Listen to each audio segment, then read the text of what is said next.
Look at this cool 2018 Chevy Colorado.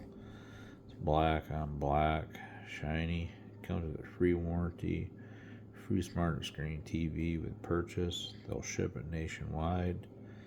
And that's somebody's dream truck right there.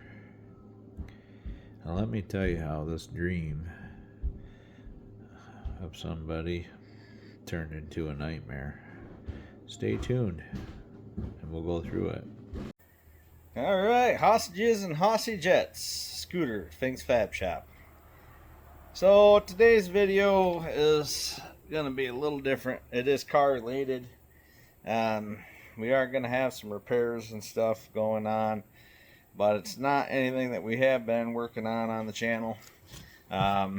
Something new and hopefully short-lived. So we'll go into a little bit of backstory here. I guess it was around July. Well, we can see here for sure. July 18th. My mom bought a 2018 Chevy Colorado Z71 from a dealership out of state. If you don't know, we're here in Michigan. She purchased purchased the truck through Car Gurus from a place called Peters Creek Pre-Owned at 3190 Peters Creek Parkway, Winston-Salem, North Carolina, 21127. So the salesman, Car Gurus had on their website that the thing had been inspected. For those that don't know, I do pre-warranty inspections as well as other insurance-related type work for automotive stuff. So we actually, Wrench or Lemon Squad, we actually do pre-purchase inspections for Car Gurus a lot of times. If it's something that they're buying, they'll order an inspection.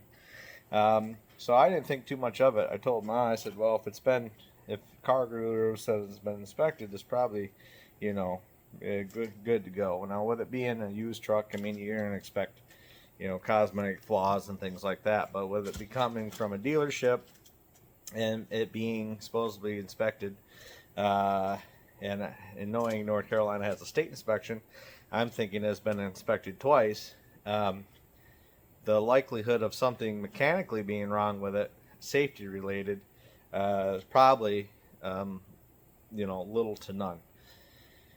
So I told her, I said it should be okay.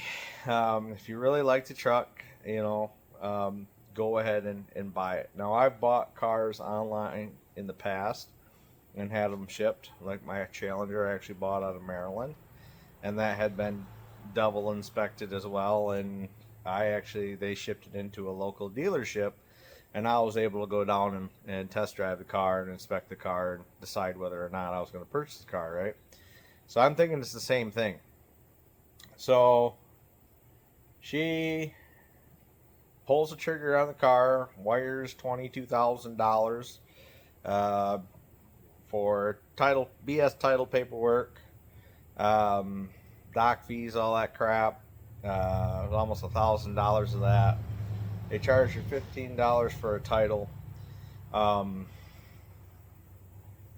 and didn't charge her anything for tax or anything like that. They charged her, supposedly split the shipping with her to get the thing up here. Now I'm thinking, well, they didn't charge her tax because they're gonna put it through a dealership up here, right? Well, wrong. So they don't ship it to a dealership. They ship it directly to our house. The listing on the website said it come with a free warranty, as well as a flat screen TV, which, I mean, the TV is whatever, but the warranty is kind of a big deal, right? And I'm also assuming that, with it being a Car Gurus deal, she'll have like a 14-day repair period to where she decides she doesn't like the car, she can send it back.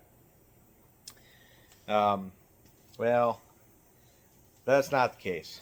So fast forward, she gets the truck. Like about 3 days later, the guy just hurries up and unloads it off the car hauler. She didn't sign for anything or anything like that. He basically just unloaded it, handed her the keys, and took off. So she's all excited.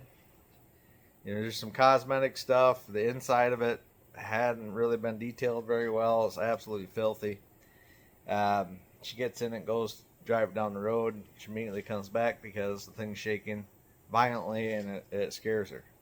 Calls me up, tells me what's going on. So I go out the next day and immediately I see tires are just chopped and wore to shit on this truck. I mean, they're like 0 to 130 seconds on the inside. The outside's, like 8 to 12, 30 seconds. And pretty decent condition. But just the centers of these tires are just all cupped. The outside's all feathered and wore off. And screams loose front end parts alignment issue, right? So in her paperwork, I got let's see if I got it here. I'll have to find it. And an inspection, North Carolina inspection report saying that steering components were safe and good, suspension components were safe and good, the exhaust passed, and it also passed smog, and they had tires marked on there as good. So I took and called the dealership up on my mother's behalf, and just said, hey man, I got a problem with this truck. She can't even drive this thing. You can't go 40 mile an hour in it because it just rattles your teeth out of your head. And the salesman was pretty understanding. Dustin Forkel, I think is his name. Shout out to you, bud. You've probably been more helpful than any of them. Gets me over to the general manager, which supposedly is the owner of this place as well, Austin Cole. So I get on the phone with this Austin guy, and just right away you can just tell his demeanor sucks on the phone. I mean, just absolutely, oh God, what do you want type deal. You don't know what the fuck you're talking about vibe. So I tell him the tires are more cupped to the point where there's like no tread left on them, and they could be showing cords. I hadn't had the wheels off that time, so I didn't know, and I hadn't jacked it up or looked at anything. I just asked him. I said, "Man," I said, I got a safety inspection saying the tires are good on this. There's obviously a front end issue or alignment issue, and the tires are trash. This thing just vibrates beats the hell out of you. There's no way that this could have passed safety inspection. Basically called me a liar, told me that it's a felony to fake a safety inspection down there, and that safety inspection was valid, and I didn't know what I was talking about. Told me if I didn't like the vibration, it's a characteristic of a lifted truck, let alone a lifted mini truck. So I evidently have never driven a lifted vehicle before, a modified vehicle. Basically told me that if she didn't like it, have her take the lift out of it. Wouldn't even hear me out. Didn't want to, didn't ask me to send photos, didn't ask me to send anything. The one thing I did know that had a problem was it did have an exhaust leak. When you first started, you could hear it. And then it had a half shaft, CV axle shaft on the passenger front that just blowed right to smithereens. So I said to him, I said, man, you don't want to even look at these photos first. He's like, well, I'm looking at the photos of the tires right now, and there's from the listing, and there's plenty of tread on them, and there's nothing wrong with those tires. And I'm getting frustrated at this point because anyway, I'm getting frustrated at this point because I don't like being called a liar or anything like that. And I'm trying to be as cool and as kosher with this guy as possible without blowing my top type of deal. And he's, I'm looking at these tires. I'm looking at the listing right now, and there's good meat on them, and you don't know what you're talking about. So I get a little snappy with him, and he's like, "Well, you don't have to be so mean." And I'm like, "No, dude, you don't understand." I said, "I don't know. I know what you think you see in the listing on the photos. I see it too. I already looked, blew the tires up, on there. But what I'm telling you is this: the tires on this thing are wore, and there's no way that they would have wore the way they wore in a whole 44 miles from the point you got it inspected to the point that my mother's received it." I said, "So I want to email you these pictures, these tires and this aft shaft and stuff, and you know, tell me what you think." So he gives me his email. I email the photos. I email him a video. Um, don't hear anything back from him. And so I call down there and I get a voicemail. And so I leave a voicemail. Don't hear anything back from him. My mom calls. She gets a return call from the salesman. He's all surprised that we hadn't got, Austin hadn't got a hold of us. So we send him Dustin, the gentleman, the pictures. Don't hear anything. So it's pretty clear. So that early in the game that they're not intending to do anything, and they're just blowing us off. So we write some bad Google reviews, turn them into the Better Business Bureau, consumers bureau thing they have. And I'm getting stuff around for the Department of Transportation down there, because we got this state inspection with all the stuff that says pass, and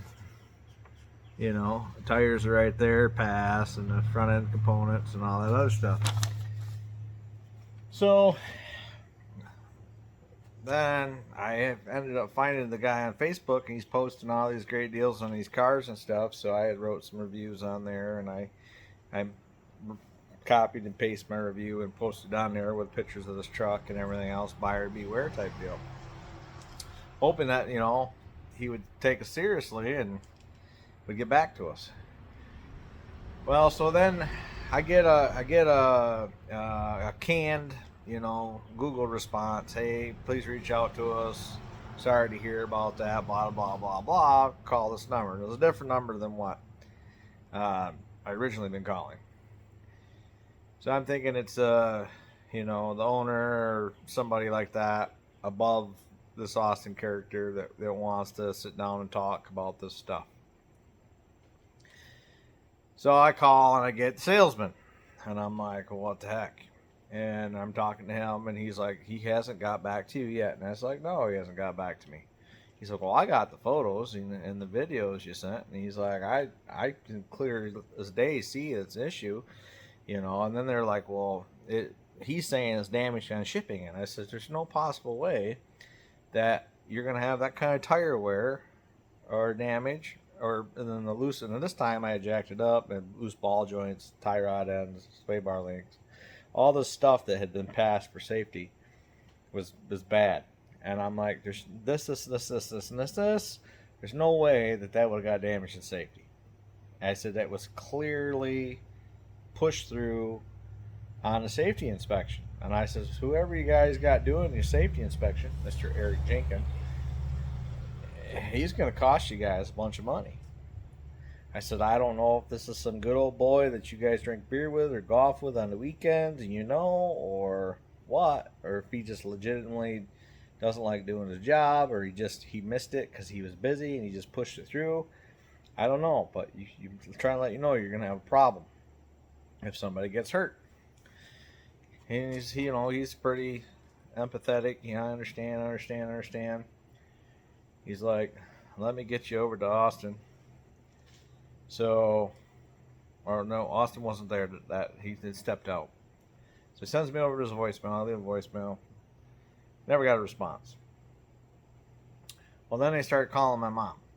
"Well, your son has been very belligerent, very mean, and we would have done something for you, but because you guys left nasty reviews and turn us into a Better Business Bureau, we don't have to do anything.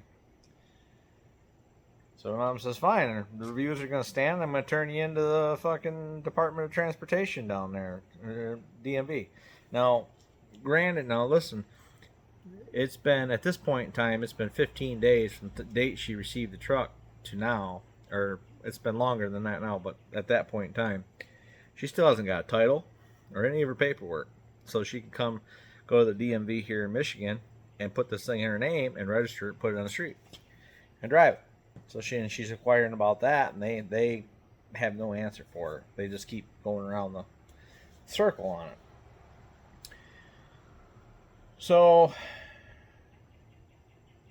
long story short, we go back and forth a few more times, and now they're like, well, we'll send you 2 tires, but we ain't going to do anything else because that's just a war component, and it's an old truck, and it is what it is. Well, I'm sorry, but it's passed the safety. It passed the safety inspection. It's supposed to have been good. For you to sell it down there legally, you would have had to fix that stuff. So why aren't you paying to fix that? And my mom's like, well, I already paid, for the parts and some labor. Then tires, I just want my money back. And she says, I'll be happy if you give me half. So the parts bill and the labor, because I can't do alignment stuff. The parts bill and stuff is $2,600, and then that's with alignment and then the mounting and balance and the tires and disposing of them and everything. Extended half shafts and things like that for, and the better ball joints and things like that for the lift. And he's like, absolutely not, I can't do that. So that's where we're at. Austin Cole at Peter Creek Pre-Owned Vehicles doesn't want to stand behind his product. He doesn't want to take care of his customer. Yeah, he lied about it coming with a warranty. He lied about it coming with a TV. Lied about it having a legitimate safety inspection. Lied about it. He beating it down the road at 75 mile an hour down the highway, and this thing drives absolutely fine. Because I'd have to believe anybody with a brain would come to realize that there's something wrong with this truck when they're driving it that way. So he either A, didn't drive it, B, didn't give a fuck because he's just going to pass it along to whoever he can. And I truly honestly believe that because there's 700 miles that separate us from him, he thinks he's off the hook. So with all that being said, I'm making this video. I'm putting it out there on the YouTube, the Facebook, the Instagram, every social media platform I have. I don't have a huge following, but I hope that you guys will help this thing go viral, okay? Because people need to be aware of this guy.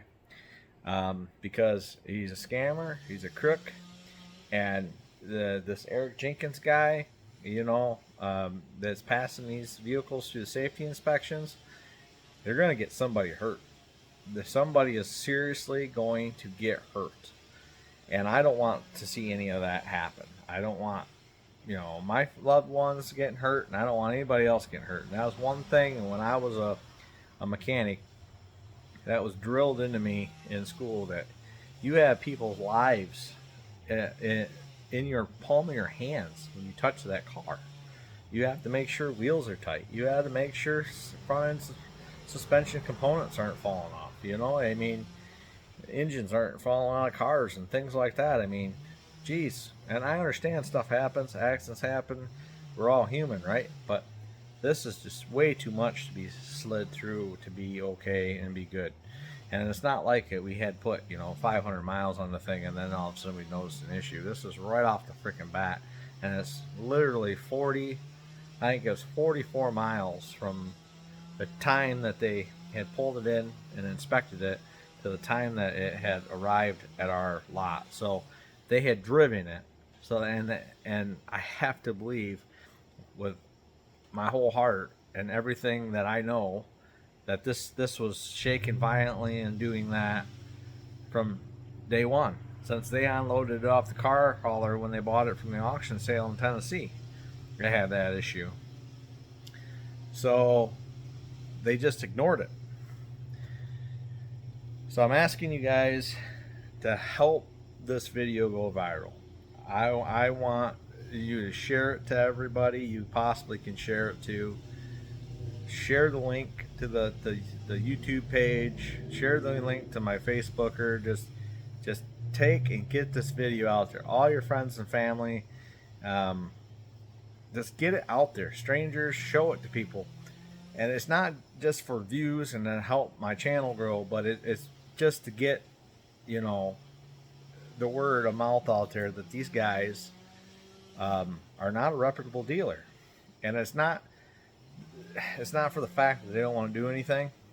I felt like from day one that they weren't going to do anything when I started going through and reading the dealer paperwork, which, by the way, they had her sign blank paperwork. Like, there is no dealer signature or anything on this stuff. So they sent it to her DocuSign, and they hadn't signed it. They just had her sign it. That's a no-no. You're not supposed to sign paperwork and then after the fact you go back through and sign it. That's all that stuff's supposed to be done before she signed it, but she didn't catch any of that stuff, and honestly I don't know if she even knows better. So yeah, we don't have a title, we don't have any of that paperwork to take to the Secretary of State. They didn't charge her sales tax, so she's gonna have to come out of pocket like another $1,100 on this piece of crap. She has to put $2,600 worth of parts and labor and disposal and stuff into fixing it to where she can even drive it. And even after I fix it for her and I take it and drop it off, she's not going to be able to drive it legally because she don't have a title for plates and insurance. We have insurance on it, but you know what I'm saying, registration and stuff like that. So these guys, Peter Creek Pre-Owned, Austin Cole, he's a jackass. In my opinion, he's one of the biggest douchebags that ever walked the face of the planet. I'm sorry, buddy. I tried to help you out. I've tried to give you opportunity to make this thing right, and you don't want to do it. You don't want to hear me out. So this is where I'm at. I'm not that type of person to, you know, blast shit all over social media and Google reviews. I wouldn't want that done to me. But the difference is if it was my dealership, which I've had dealerships in the past, or the family, we always took care of people. If something like this happened, you know, customer satisfaction is number one priority. And then it wouldn't matter if we'd eat, you know, a couple $100 or we'd eat a couple $1,000 or try to meet in between. We took care of them. We wanted them at the end of the day to feel like, you know, they mattered and their business mattered. Because at the end of the day, without a customer, you have no business, right? So that's obviously not your philosophy, Mr. Cole. And that's a very sad thing to see that. And you know, if you would have just took care of her, or made a big attempt to take care of her, even just paid the half of it or whatever, we would have amended our reviews and everything for the Better Business Bureau and chalked it up to it is what it is. But you just flat out, you know, deny everything and you don't want to take care of any part of it. So this is what leads you to it. And it's not defamation if it's true, man, you know. So facts are is I have a truck that is in desperate need of repair, and it's gonna have to get it before she can be safe in it and use it. So I'm gonna take care of some stuff. So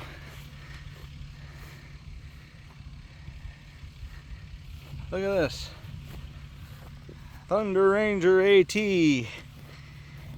430 seconds, huh? Well, here you go. Here's a tread depth gauge. Let's see. 132nd, Not even that. All the way down through that tire. You're gonna tell me that passed state inspection? Let's see what it says out here. 3:30 seconds. Let's see what it says out here.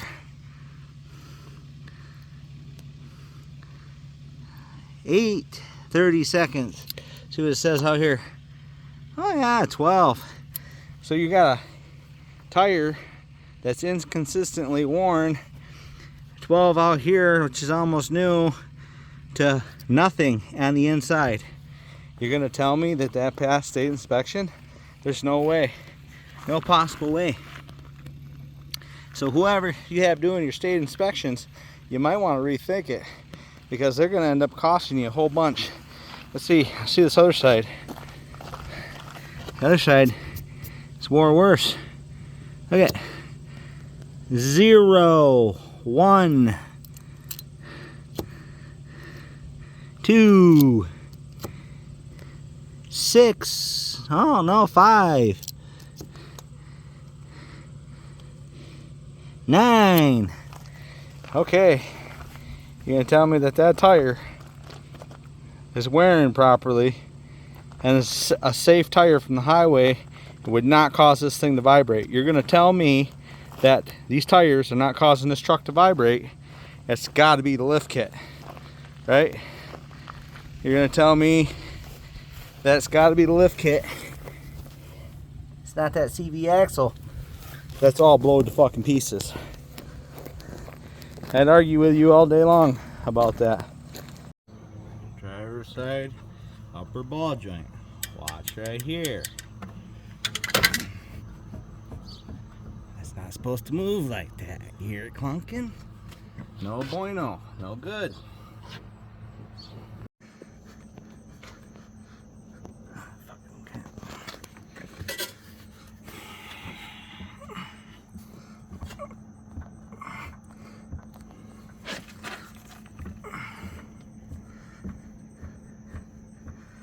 That fucking ball joint's fucked. Same with the lower.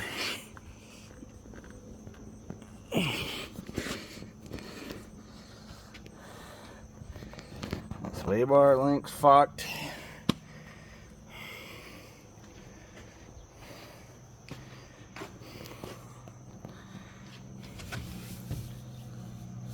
That sway bar link's fucked.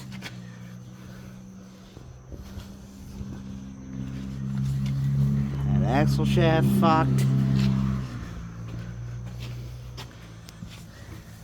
That axle shaft's on its way to being fucked.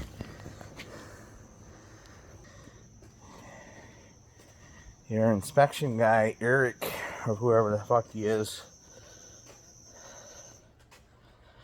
Mr. Jenkins, needs to learn how to do his fucking job, because that didn't happen in 44 miles or whatever it is from when he had it inspected to what's on the truck.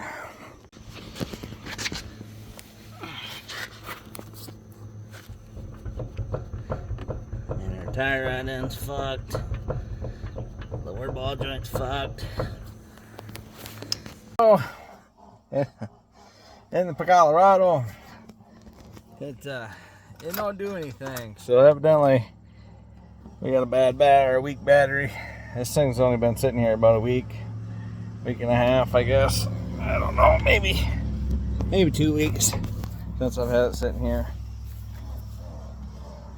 Maybe more, I don't know. Maybe 3 weeks.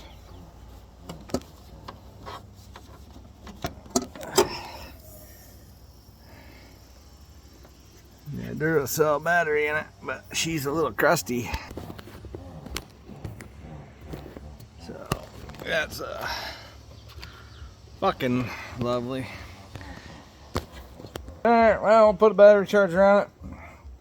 I wanted to drive the thing to let you guys know what was going on with it, but get a charger on it, see if we can get it jump started, and then we'll take it for a test drive before I tear this thing apart. I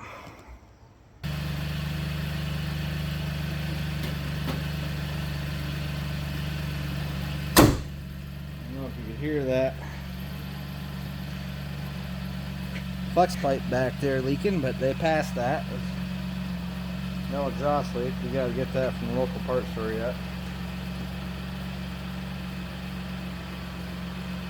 Well, go for a little ride.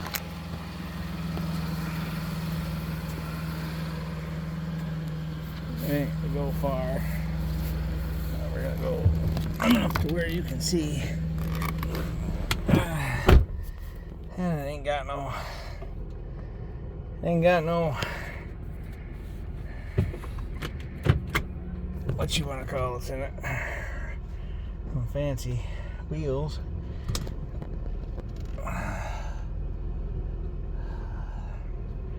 Good tire pressure. I'll see if I can turn that off with my scanner.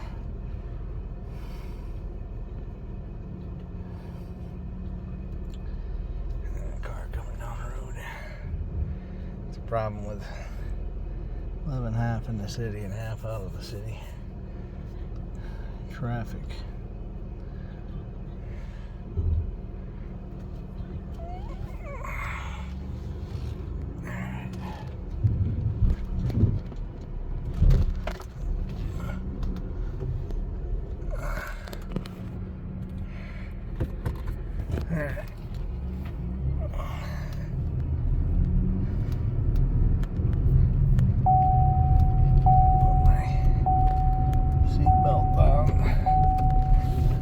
Doing 20 mile an hour, and I don't know if you guys can hear that, the tires.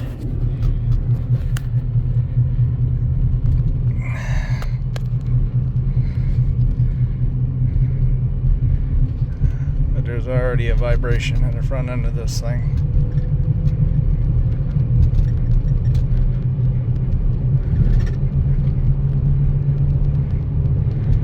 That steering wheel.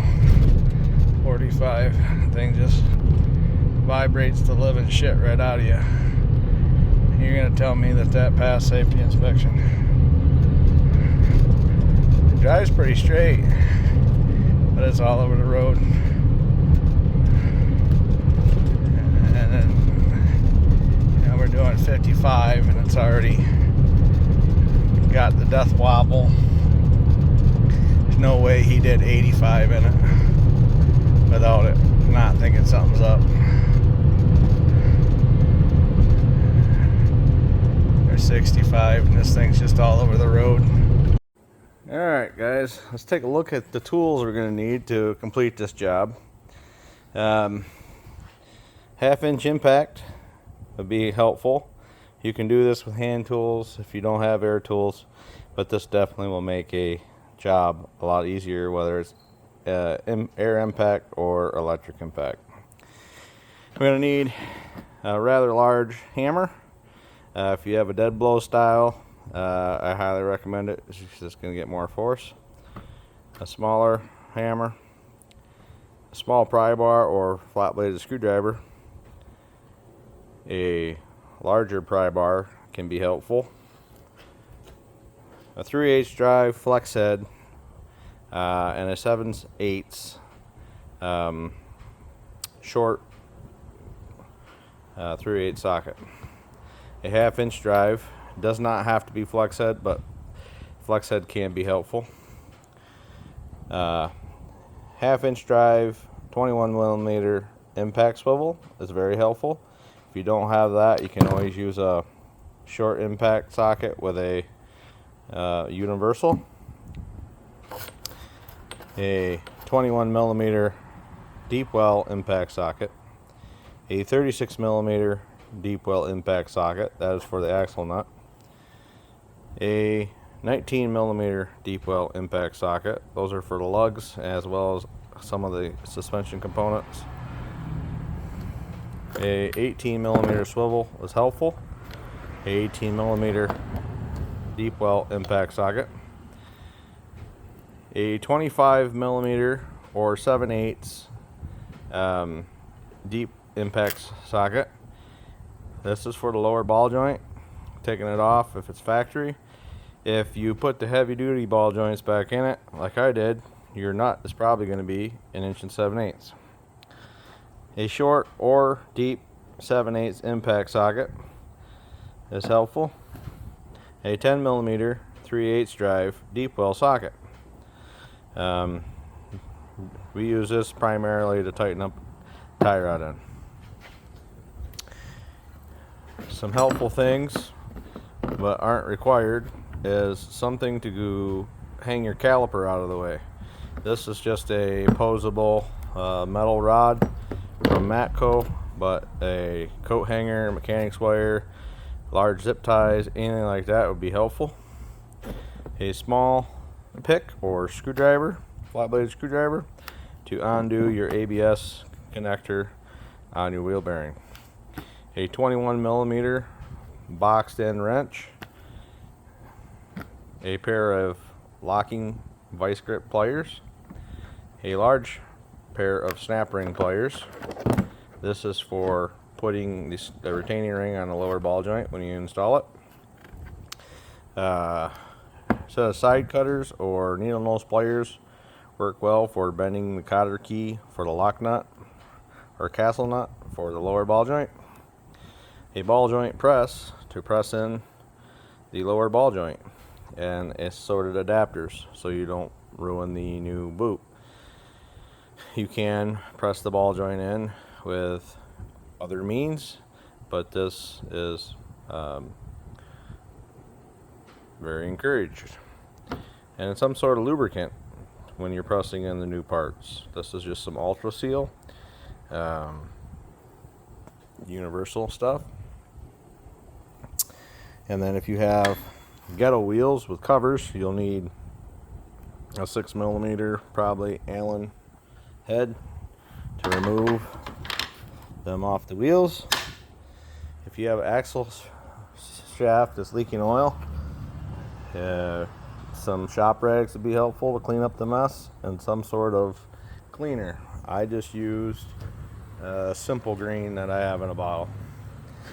Helpful tools: a second floor jack stands, a creeper stool to sit on, and a creeper could be helpful.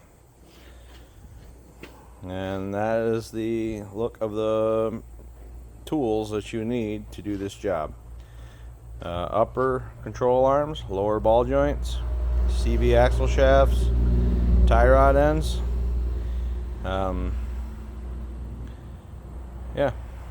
and sway bar links on a 2018 Chevy Colorado. That's all.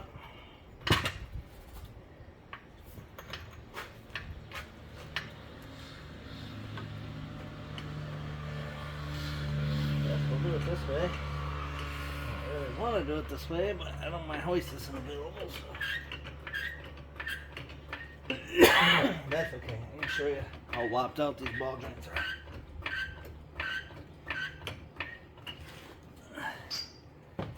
All right.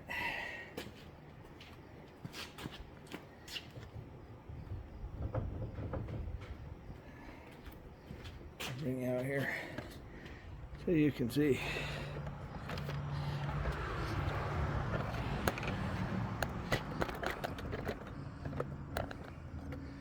Right here.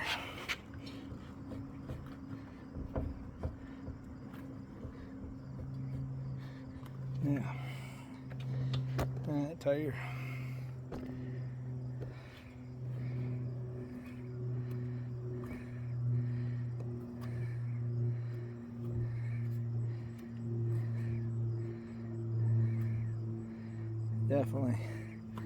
Definitely, you know, good to go.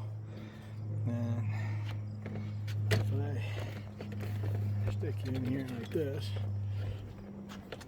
you can see that your tire rod in. So yeah, guys, that's some good stuff. So let's pull this wheel off here. Yeah.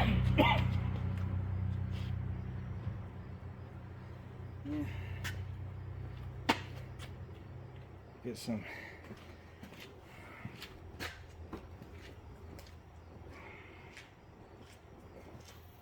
Allen wrenches.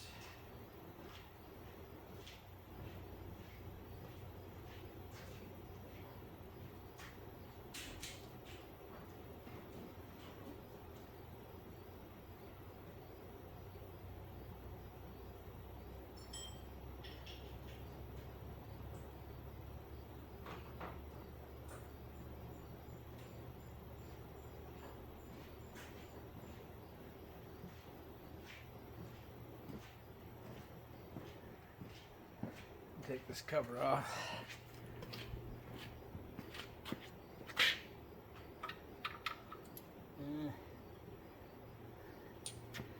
This will be a 6mm.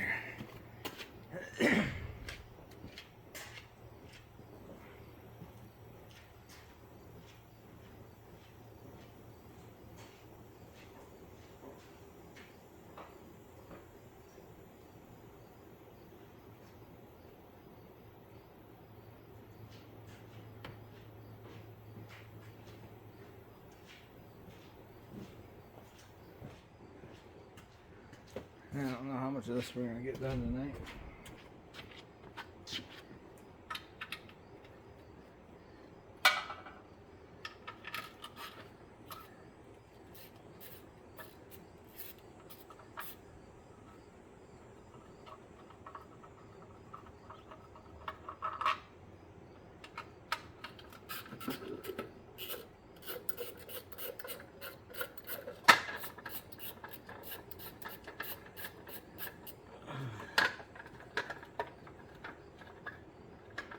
Hoping that that's just a fucking tie rod end and a ball joint, not a bearing as well. We'll find out. Pretty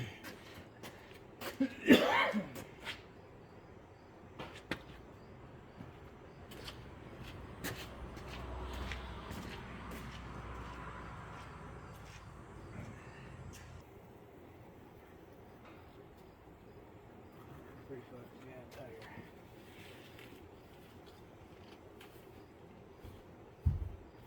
That wheel might be bent too. As you can see, I don't know if you can see this from here, but that, I know you can't see it from there with the bumper in the way. You see the sway bar bushings are just all womped out, and that's from walking back and forth. I mean, this axle shaft's about done, like the other side. It's just stupid. Has had pretty decent brakes, so that's a plus, I guess. I'm gonna grab some tools. We'll pop this tie rod end off here, axle nut, and then we'll do undo the upper ball joint. And those aren't cam bolts, so I shouldn't have to worry about those. Just zip those off there. But I'm gonna try to do as much of this as I can to where you guys can see it. So maybe I can help somebody out of this whole ordeal, maybe. So, because there's so much going on here, instead of replacing one individual component, I'd like to blow it all apart if I can. So meaning we'll pop the caliper off and we'll hang that over here. I'm gonna loosen my wheel speed wire up, so if the bearing is good, we don't fuck the ABS up. Blow the tie rod end off. We gotta loosen the jam nut before we do that. And then we'll undo the axle nut and this, and then we'll take this whole spindle off, set to the side. When we get the spindle off and set to the side, we'll undo the upper control arm bushing bolts, pop that out of there, blow the sway bar link out of here, spin the tie rod end off, we'll pop the axle shaft out, and then that way we have an unobstructed access to the lower ball joint. We'll press the lower ball joint out, press the new lower ball joint in, we'll install the new sway bar link followed by the new axle shaft, and we'll sit this on top, and well, we'll probably install the new control arm. Then we'll set this in, bolt it on the bottom, put this in through the top, bolt that on the top, and then put the tie rod in through the brake caliper and everything back on. It's just years of being a flat rate technician, and if the cars come in all womped out like this, and you could get 6 hours per side, depending on what it was, with upper and lower ball joints, tie rod ends, and everything else, and you could blow it apart and have it back together in 45 minutes to an hour if you did it right. So you could beat the clock and make some money. But I'm old and fat and slow, and nowadays, and my calibrated eyeball ain't what it is, and my organization ain't what it is, because I don't do it every day anymore.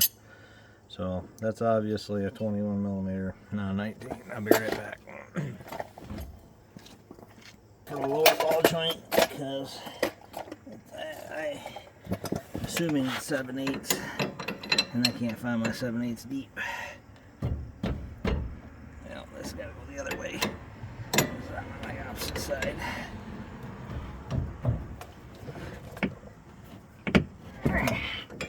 So I'll just quarter turn on that nut. That way I can spin the new one on and then to snug it down a quarter turn. And theoretically the toe shouldn't be too far off for them to align it. So now I'm gonna zip this off here.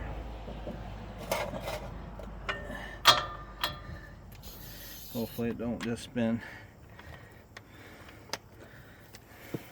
as loose as this. So the nylock comes off there. And I'm gonna take my hammer, and it probably won't come right up, so I hit it right here. And I'll knock that out of there.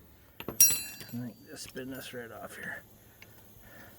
That way you don't have to fuck with a pickle fork or any of that stuff. And I'll check this inner tie right in while I'm here. And if it's loose, we'll go uptown and get one. I won't order it and wait. I'll just go uptown tomorrow and get one. No playing that inner tie rod in. So that's good. So now we got that off there. Oh, I love the wheel spacers they got on here on the washer here. They're washers for the wheels. That's super safe. Wow. Okay.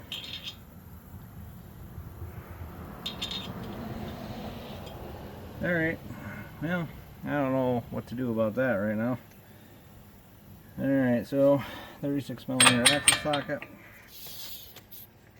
Loosen the axle shaft up.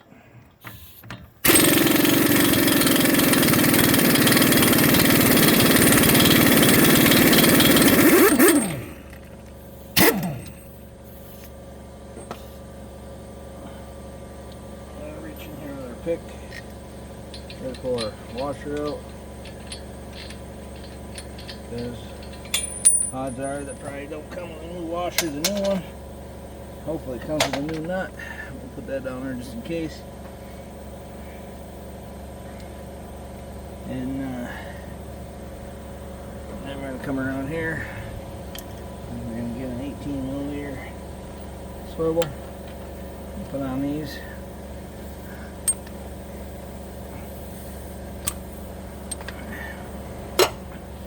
I should have jack stand under this, but I don't.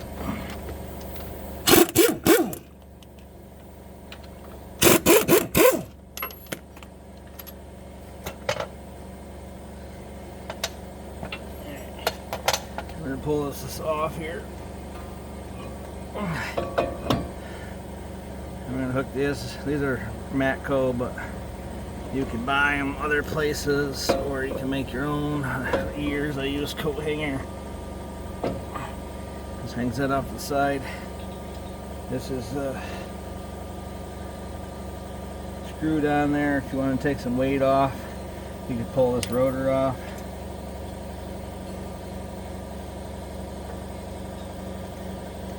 I think that bearing's gonna be okay. So that'll be good. 18 millimeter. See if we can use this swivel on it. Oops. I don't know if you can still see or not.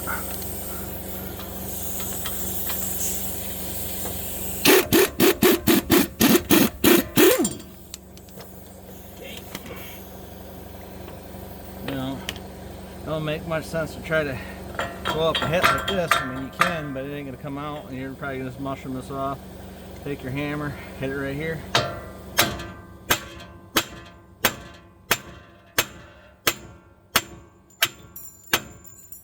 usually they pop right out of there.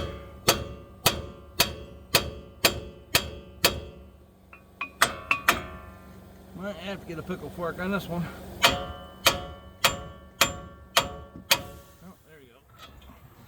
So that's popped out of there. Alright, now.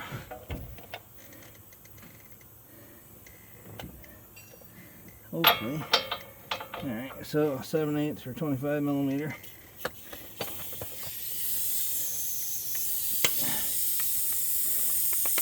Now we're going to take this off here.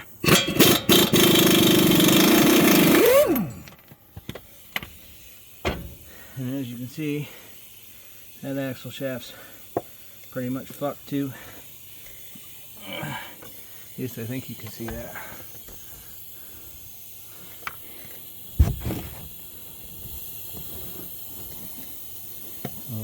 It's tore, leaking grease, or starting to leak grease. Okay. Now I'm just going to hit this down here, like I did with the other one. Before I do that, let's pop this.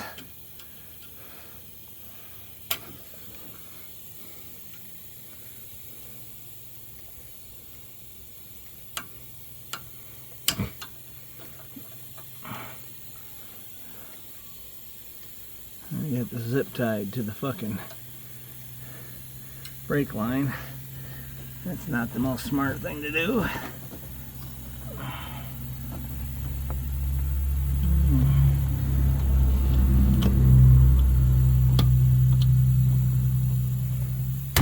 Because it can eventually vibrate and wear a hole in the line. You gotta tie strip to brake lines or brake lines to stuff. Put a piece of insulating rubber between them, and then you run the risk of it collecting shit and then rusting, but at least it won't vibrate a hole in it. So you got to pull this. I'm gonna get a pair of snippers. Snip that off here real quick. Alright. Snip these zip ties off this.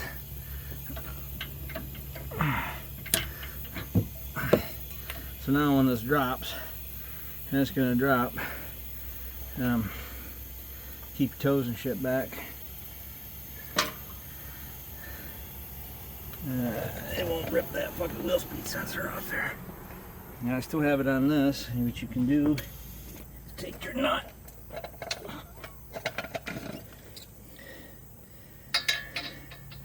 put it on the axle shaft for a couple threads. That way it don't fall off, hit the ground, fuck your rotor up or schment.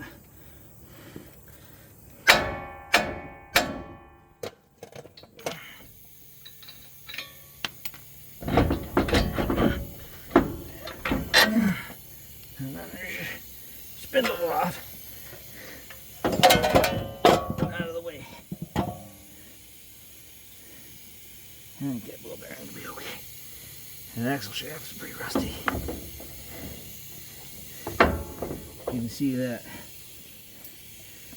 boat is wearing and poking grease through from it being overextended from the improper steering geometry. Now, a lot of times you can drive these ball joints out through the bottom. This one's staked in here. I think pretty good, but a lot of times you can hit them right here.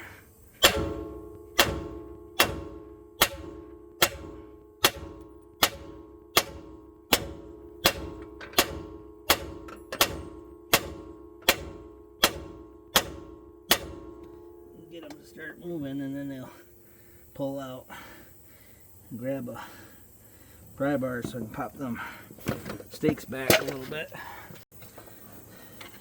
Stick an impact bar or pry bar. Just hit them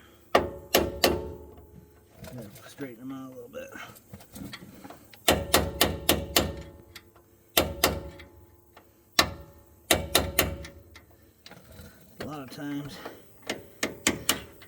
you can get them to start moving, and you can pop them right out of there without a press to push them out. And you can, this one started to go. You can see it starting to go. If I can get them back a bit, it'll help it.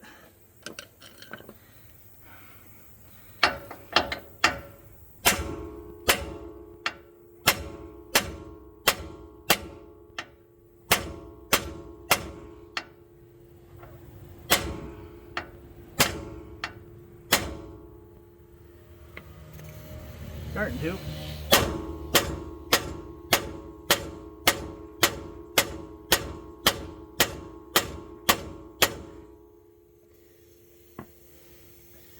Get going.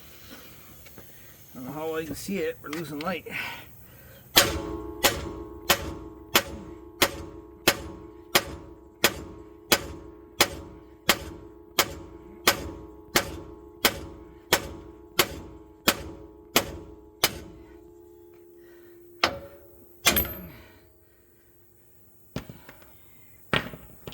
So there we go. Now all we gotta do is pop her out. Alright, Fink Fabbers, hostages and hostagettes, it's a new day. Been out here working on this thing a little bit without the camera on. And I just kind of going through my thing, and then I thought, well, that ain't gonna do you no good. Finishing the teardown without you watching. So let me show you what I got and what I did for the axle shaft. The axle shaft is just a retaining clip type, and instead of trying to wedge a pickle fork puller in there or a slide hammer, I just used the axle as a slide hammer. So meaning I just pulled on the axle back and forth and slammed that joint up and down back in there. One or two things can happen. Either the axle is going to eventually pop out, or it's going to come apart here, and this part will be out of the way. It's for you to work on this part. So we got that out of there relatively easy this morning. I just was tired last night and I was over. It was hot. So let's show you what I got going on now. Flip it around. But so these aren't cage nuts like I thought they were, meaning you just turn the back side of the bolt and it'll hold the nut. Everywhere online I've seen that guys are pulling the struts to get to the back side here. There's not a lot of room. I just took a 3/8 drive flux head ratchet with a 7/8 or a 21mm socket, wedged it up in there, and there's just enough room to bite on it with it being shallow to where you can hold that and then zip that off. This side's a little more tricky. I had to go up through the bottom and then do it. Then I had to hold the ratchet head with a pry bar on the back and then zip it out. Once you get the nut spinning, it goes in the socket and then it pushes out. And then you can just pull these right out of here and the control arm comes off. So, yeah. So that'll take care of that, so we don't have to mess with the strut assembly. I mean, really it's not a big deal. It's 3 bolts on top and then 1 on the bottom, but the less I have to take off, the better. So now we're all removed. The sway bar, I just cut the top of it off, and then I was able to put a pair of vice grips on the bottom on the joint part, and then spin it off, the nut off the bottom, and put my pry bar up here in this hole in the frame, pick up on it, pull it out. So yeah, so now we're all stripped down and we're ready to go back together. So I will put I'll get my ball joint press out. Alright guys, so we got my parts all gathered. Got some extra tools, snap ring pliers for the lower ball joint, the snap ring, got a couple ball joint cups, So what we're going to do is, it's very important that you're not pressing on the boot. You don't want to, because that'll damage it when you're pressing it in. You don't want to press directly on this, because that'll push that up into the ball joint and damage the nylon in there, and then you'll have a loose ball joint. When you put it all back together after a couple hundred miles, if not right away, so you want a cup that's going to hit on the back side of this ball joint, because this gets pressed up from the bottom. So we're going to press it up this way through with the press pushing down, pulling this up. This is already pre-installed, so I'm going to leave it pre-installed. I'm just going to take and put me a cup on top like this. The downside to that is that I can't see it coming up to seat, so we'll have to do it by feel type of deal. But that's okay. Usually I'll take a little anti-seize and lube the hole up, lube the ball joint up. I can't find my anti-seize and I ain't going to the part store, so we'll use a little ultra seal. That's good for dielectric grease and brakes, and it'll do what it needs to do. So we're going to lube this up with a little ultra seal here. You don't need a whole bunch. You don't want the lubricant fighting you, but you want it to help you. And then we're going to decide which way we want our greaser to go. I think we're going to put it towards the front. That way when you're doing oil changes and stuff on it, you can get to it and not have to fight with it over the brake caliper. So we're going to put this in here like so.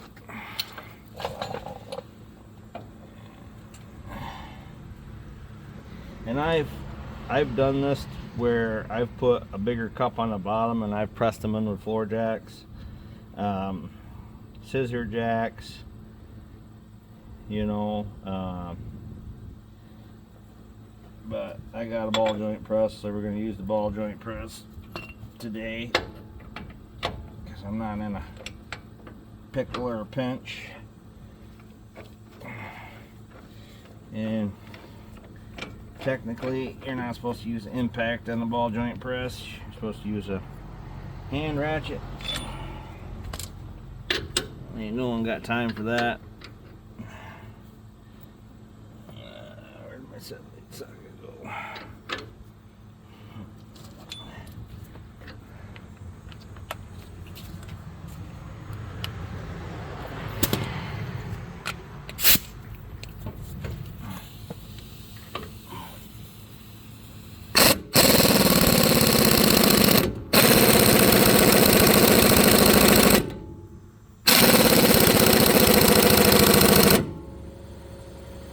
About out of air, I see. And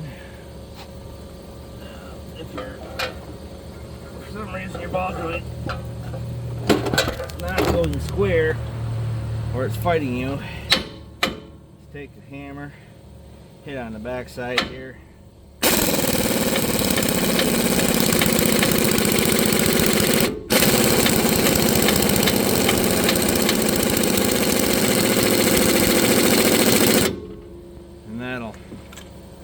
Help draw it up in there.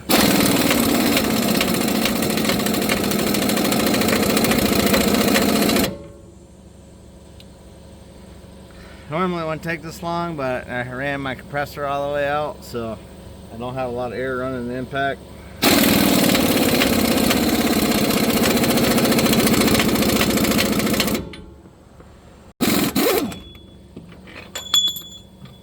And then you can see that it's seated all the way around, and put your ring on there.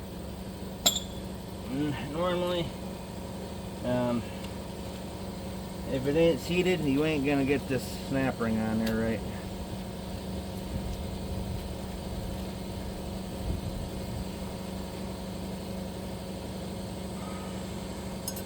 A cotter pin for a nut down there.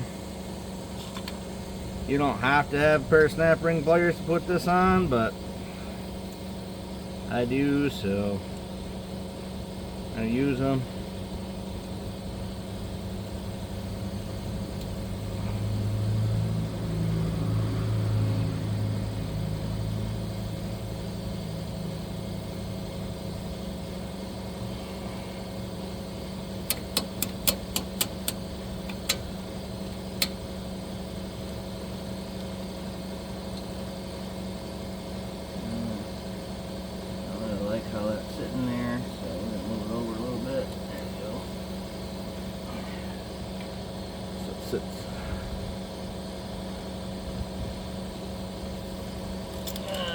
just going to take,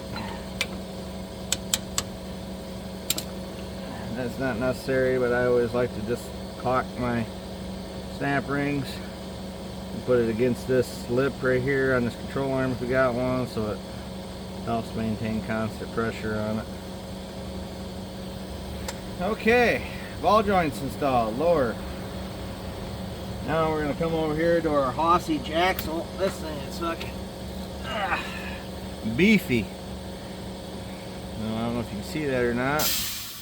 This actually come with installation instructions, which surprised the living piss out of me because normally they don't come with installation instructions. This one come with a new castle nut for a lock nut for the CV, but no washer, so I'll have to use their old washer.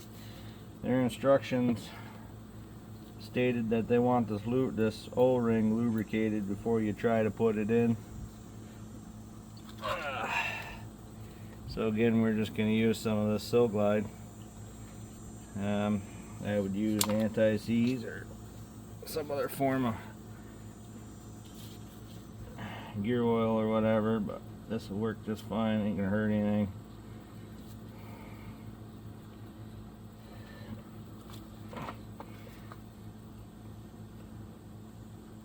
Give it a generous amount here.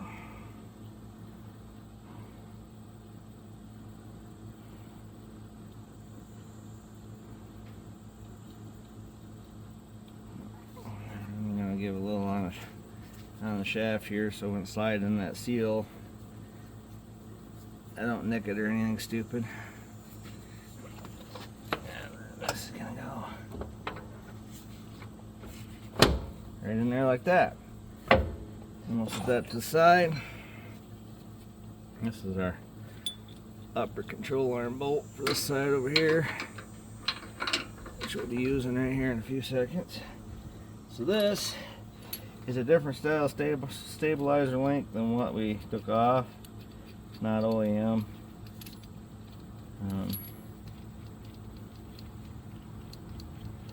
It's beefier, but it don't have the joint at the bottom, and the bushings are a lot harder than the other bushings that we took off.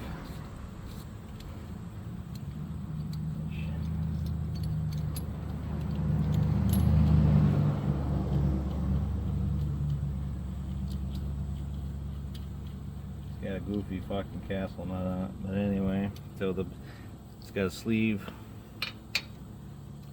These are simple to install, but if you put them in backwards, like if you put it in this way, it'll wear funky. It'll ruin it. So you just want this sleeve here at the bottom for the bushings, the washer. Go up to the bottom here like so. Oh, that might be this might not fit this year truck.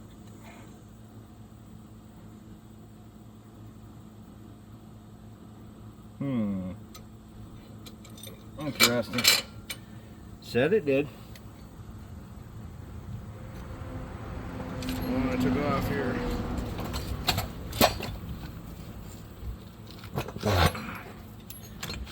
Oh yeah, there's a big difference there.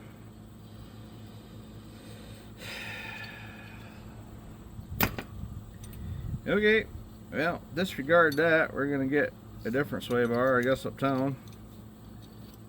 I'll take the kids to lunch and see if they got one, I guess.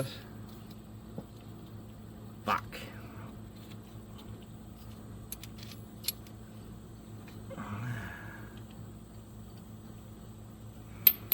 I mean, I could probably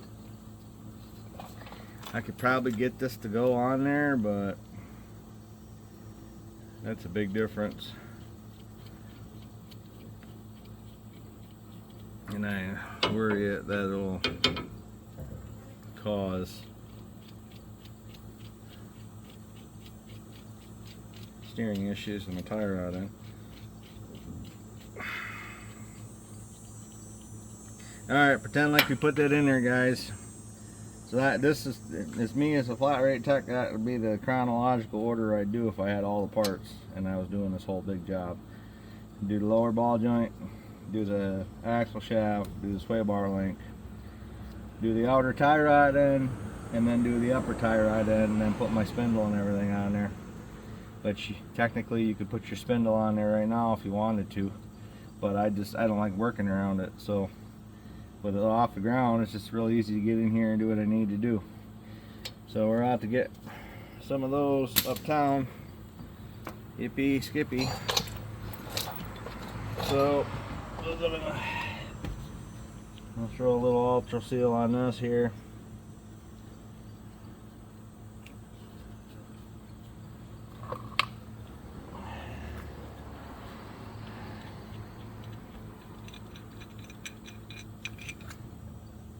Just move in chronological order. I'll be able to stab that in there before I put the tire on it.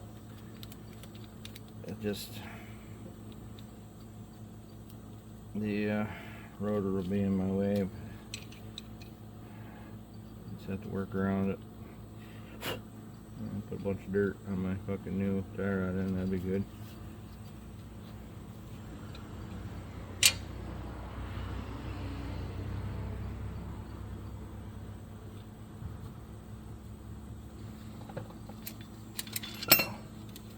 Should have a 7 or 8 millimeter socket to put this in here, but we're going to use these pliers because that's what I have, just to hold on to it and thread it in place. And I'm not stripping it or anything like that, just snugging it up. Don't turn.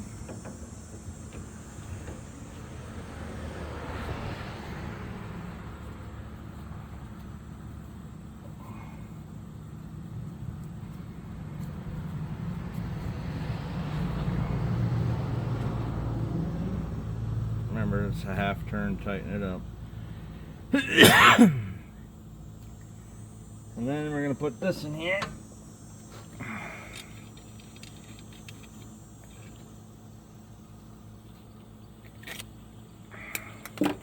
This is the only one that was not greasable, and they were all out of stock of the one option they had, and they wanted like $80 more for a greasable one.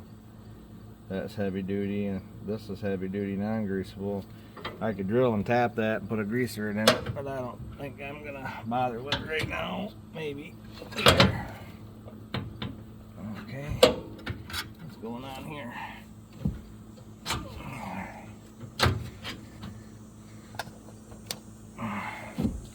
Interesting.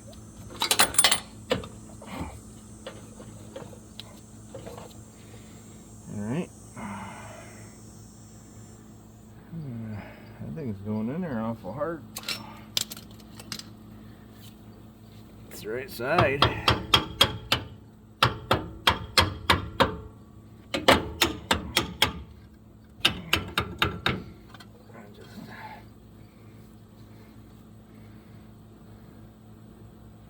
Right. I'll go look at the other one here. It looked like it was the right one when I compared it.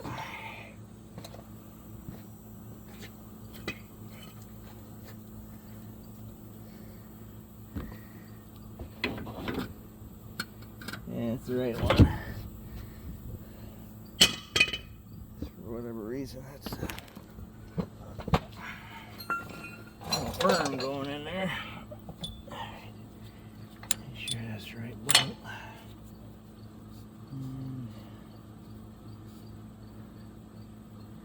Oh yeah, I lost my nut down there.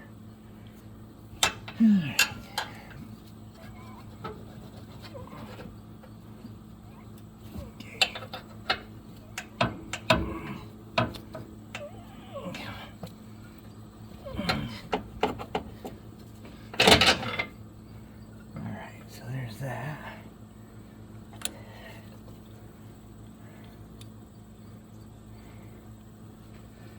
Find the bolt down there.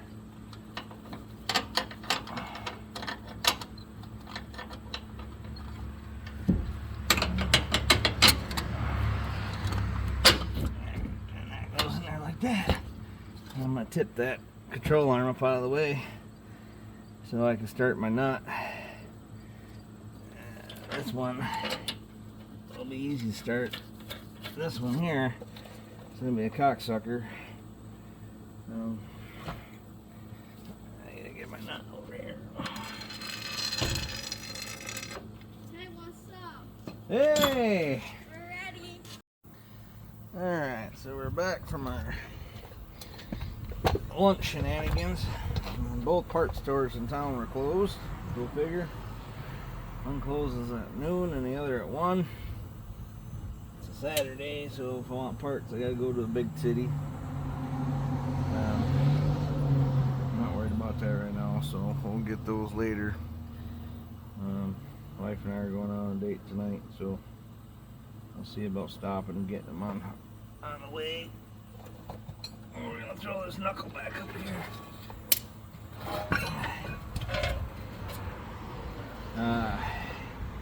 You can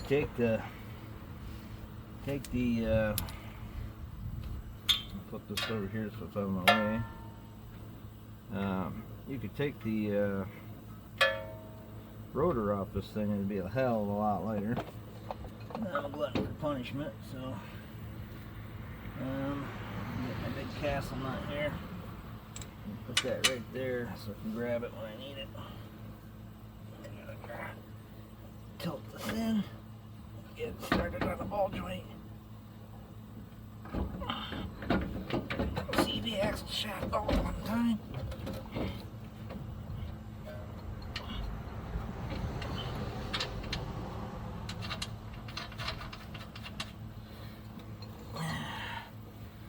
Just like that, you're started.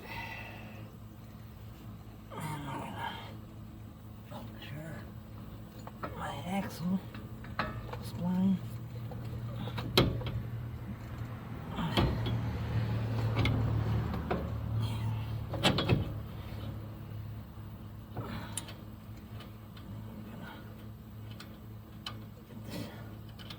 Nylock nut. Get the ball joint. Okay. And tie right in.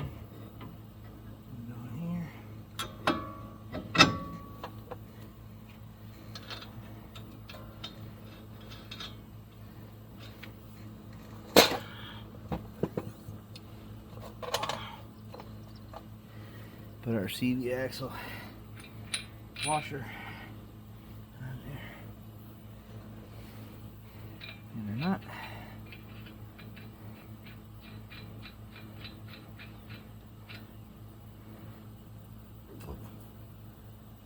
Alright. This is probably torqued to like 100, 120 foot-pounds, whatever that bearing is.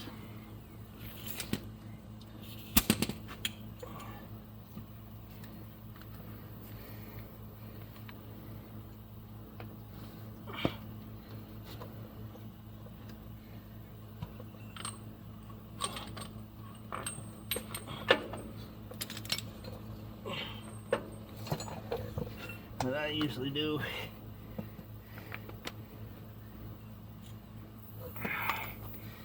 I'll run it down with an impact. I'll set the axle shaft against the bearing.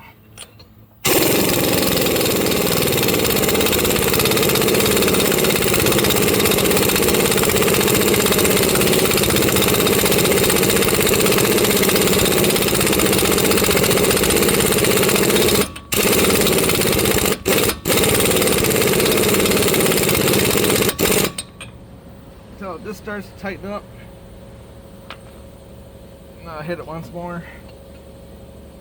And then I'll come back and torque it with a torque wrench. Just make sure the axle seats and everything. And these are a pain in the ass to thread on there.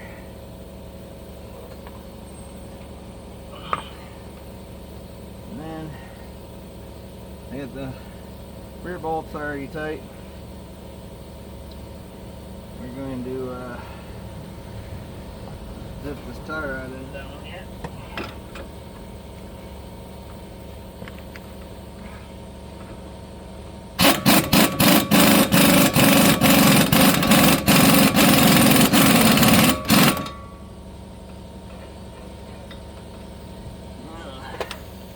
just spinning, so I'm gonna tighten that up with a wrench and a wrench. Go figure.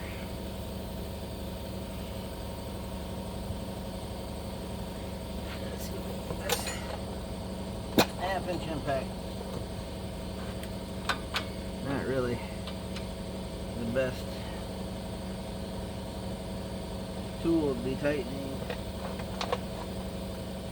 suspension components. Usually the little 3/8 guys are a little faster and we'll tighten them without spinning shit.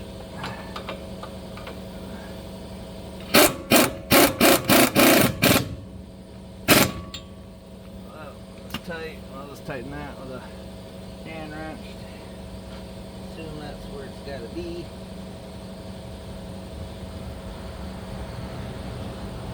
Tighten that with a wrench.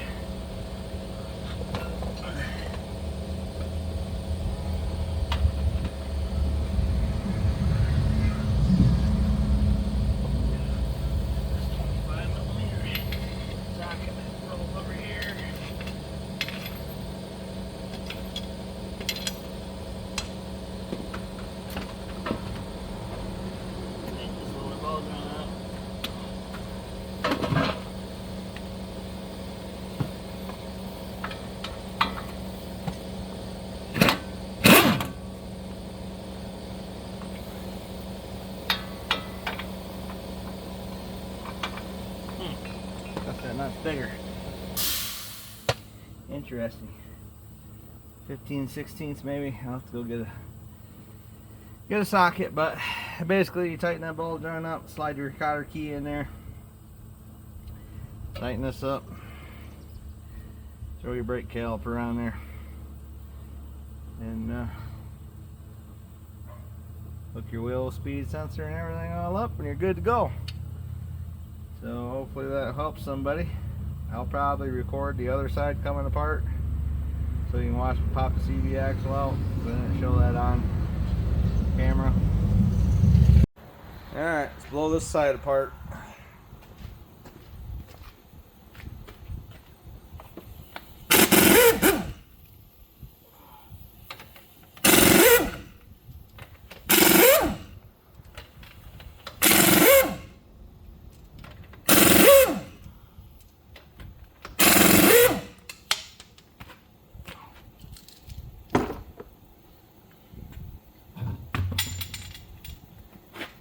We got the washers on here because that's nasty. We're not replacing this tie rod end because it wasn't loose, and so I don't even know if I'm going to take that off there. Probably not. Gross. Alright, let's get ready to rumble here.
This.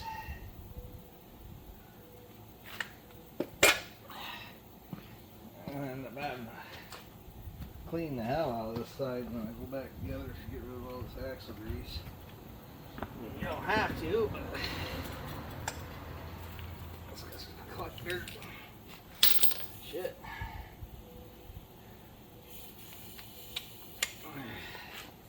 I was gonna wear gloves, but the hand hand sweat so much and almost so hot.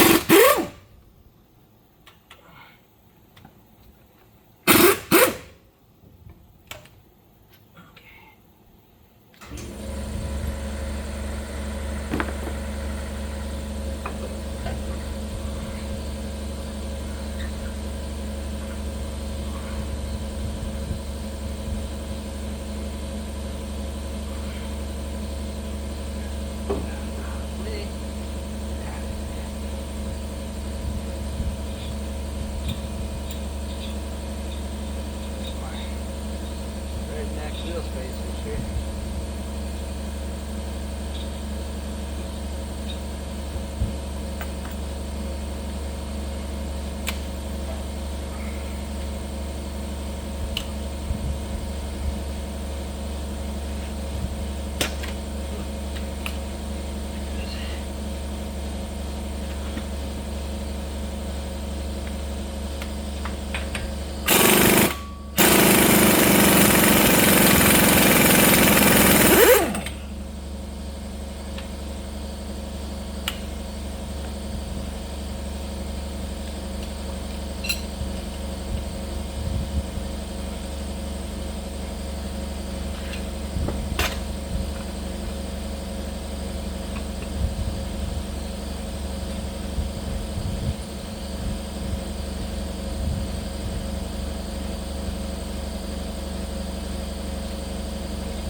Drop down below. This.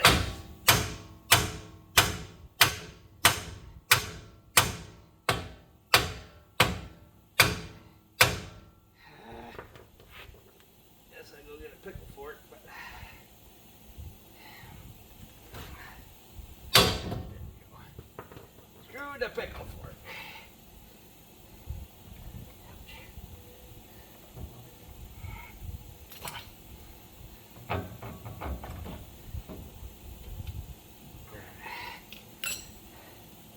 Got my knuckle again.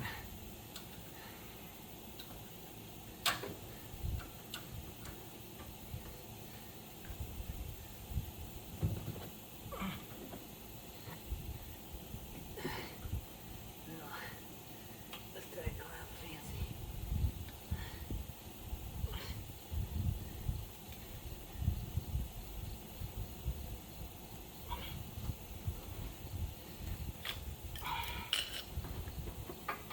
Heat shield.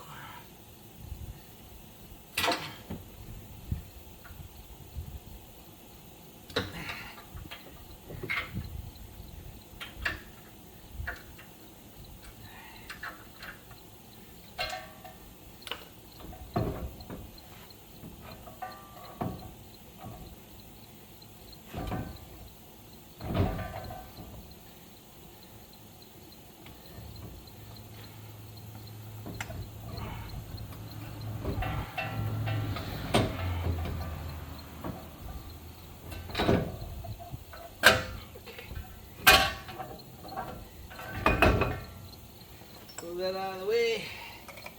That axle shaft is super good. I'm gonna try to do this same way I did the other side. Just like that. It's the axle of the slide hammer. That's what I'm at.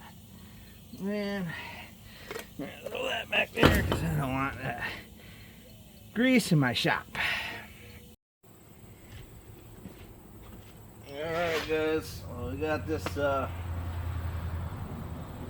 mess here. We need to get it put back together. See a little less YouTube magic will work. And to the magic of YouTube, it is reassembled all but our front sway bar link, which we have to go.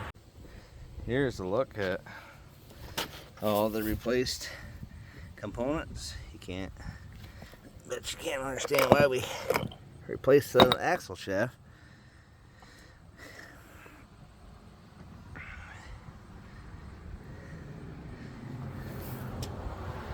Here's a look at the tires that we're going to replace. You can see they're all cupped and chopped. Alright, Fink Fabbers.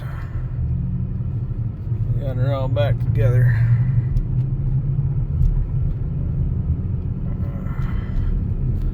See how this thing rides. Rides like shit with those tires in the rear, which I figured it would. But we'll see if the vibration's gone out of the steering wheel.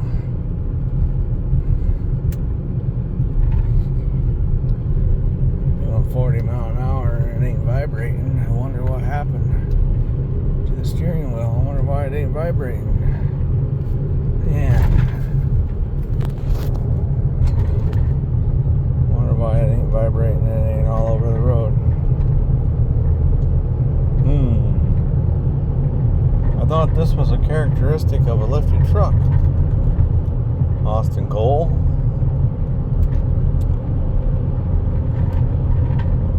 I thought loose front end parts and chopped tires and a blown out half shaft wouldn't cause a truck to vibrate. I thought it was just a characteristic of a lifted truck. Man, ain't no vibrate no more. Other than them tires in the back humming because they're all chopped to shit, and a little bit of vibration in my butt from them being all chopped to shit. The thing drives like $1,000,000. Wow. Imagine that, Mr. Austin Cole.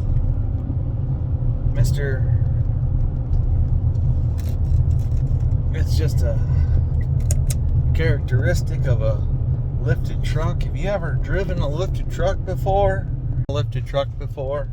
Do you understand that a lifted vehicle, modified vehicle, they vibrate and they shimmy, and it's just a characteristic of it. I'm going to tell you that if you don't like that, or your mother doesn't like that, just have her take the lift out.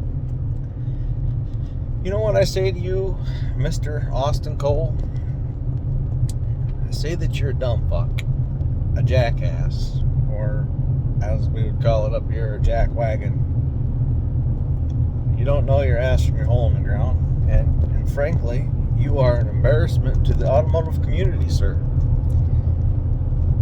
And the fact that you would put something like that on your lot for sale says a lot about you and your ethics and business practices. And I hope this video goes viral, and I hope it runs you out of business, sir. I really honestly do, because, or at least deters some people from getting screwed. Because nobody should have to pay that kind of money for a car and then them not even be able to drive it and have to put more money into it. It's just not right. It's not fair. It's not ethical. Don't care if it's my mother or not. Anybody. It's not fair. And I tell you the same thing for Joe Blow down the street. So I hope the North Carolina Department of State and Department of Transportation comes in and audits you, because you're doing a lot of shady stuff, sir. Not only putting stuff on your lot that isn't safety certified legitimately, but the way you do your paperwork and all that stuff, not kosher and cool, man. So, problem's fixed. No thanks to you. But I have a feeling that you're probably going to wish that you would have. Hey guys, hope you enjoyed the video and got some information from it. Like, share, comment, subscribe, or Scooter's gonna get ya! Yeah!